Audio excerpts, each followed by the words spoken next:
So, for chapter 2 in business ethics, we were to discuss uh, stakeholders and stakeholder orientation. So, basically, um, you have two sets of stakeholders. You have your primary stakeholders, and then you have your secondary stakeholders.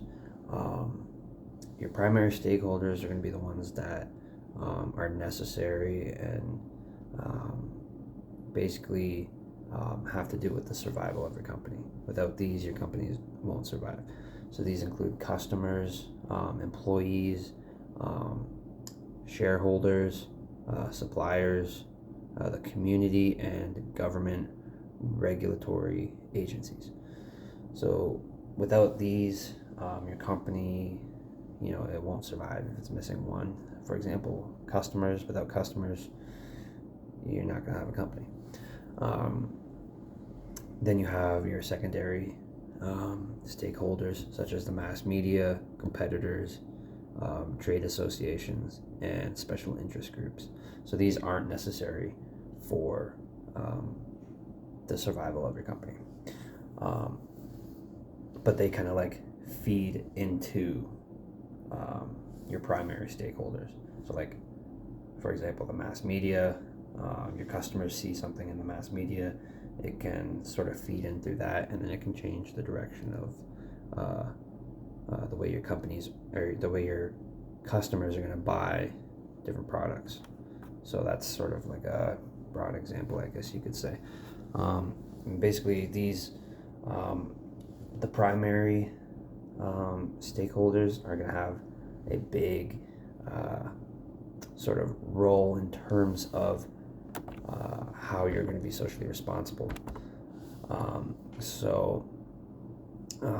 For example, you want to be able to address the needs and desires of your primary stakeholders.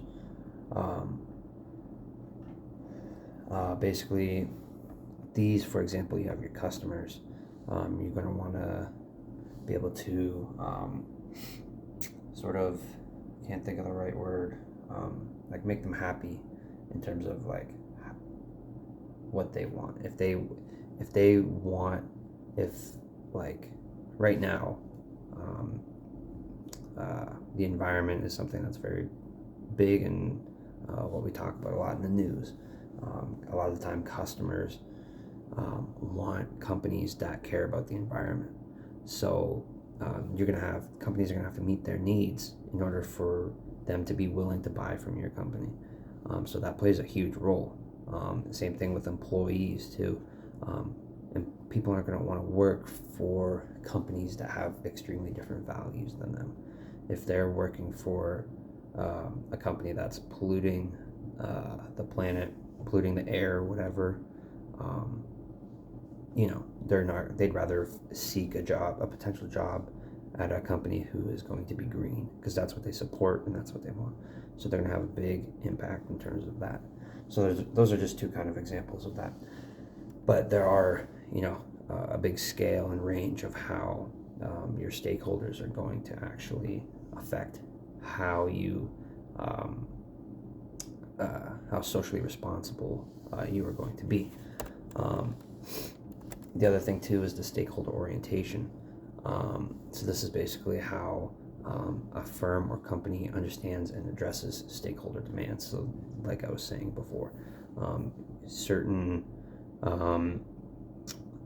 stakeholders are going to have different demands. So you might have your customers pulling you one way. They want environmentally friendly, extra environmentally friendly, but then you have something else that like your shareholders or something, for example, who's pulling you a different way because they want more money. So you want to be able to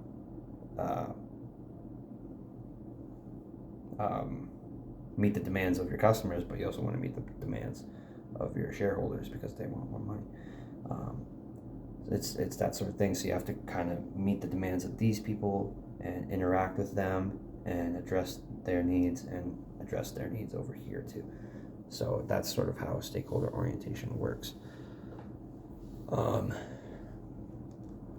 And basically you want to be as responsive to them as you can when it comes to that. Explain the concept of social responsibility. Basically, social responsibility, we've talked about it many times. It's like going above and beyond what is required by law. So you're doing good in the community and stuff like that for your people and stuff like that. So there's 4 levels of social responsibility. You have your economic, legal, ethical, and philanthropic. Those are just the 4 sort of areas of social responsibility. Basically, if I can read this question right, the significance. So I explained the 4 dimensions there. Basically, you want to be able to be socially responsible in all 4 of those categories, because each one is just as important as the other. Some companies are going to put more weight on one than the other. Maybe they value their ethical social responsibility a little more than their philanthropic. So it's going to kind of like impact how they do their business and stuff like that. You want to be able to maximize their positive impact on stakeholders and minimize their negative impact on stakeholders.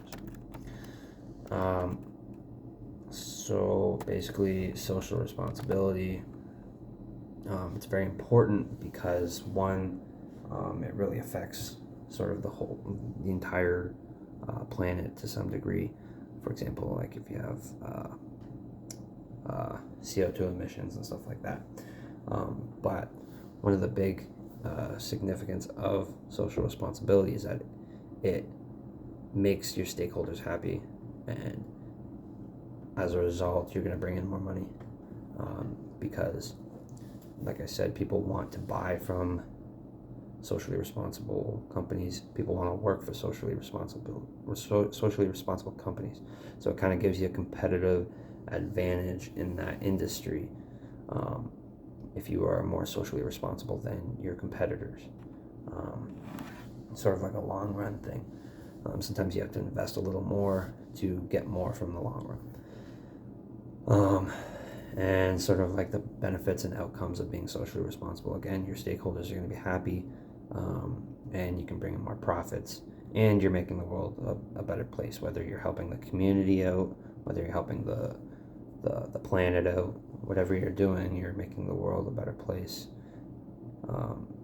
making people happy and making yourself happy because you're doing good and bringing in more money. So then we have discussed the concept of corporate governance and included some of the problems. So corporate governance is basically the development of formal systems of accountability, oversight, and control. So basically, it's sort of how companies and sort of businesses are like sort of directed and controlled, and sort of how they go about their business and stuff like that. A lot of the time, there would be like a sort of like a board of directors that shareholders kind of appoint,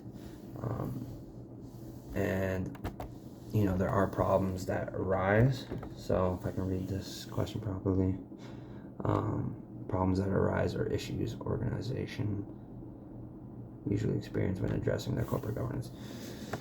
So there are sort of problems that can arise, such as conflicts of interest, oversight issues, accountability issues, ethical violations, things along those lines. Those are certain things that problems can arise. For example, let me see. Okay, good. Conflicts of interest. Sometimes people want to spend money in a certain way versus other people. So that can be sort of a small example or a broad example of conflict of interest. It can kind of make your company a little vulnerable to your stakeholders at times during things like that. You also have accountability issues. So who is accountable for certain things? You have your upper tier people and your lower tier people. So who is going to take accountability for certain things, the success, the failures of your company, and the oversight of everything that's going on. So that's chapter 2.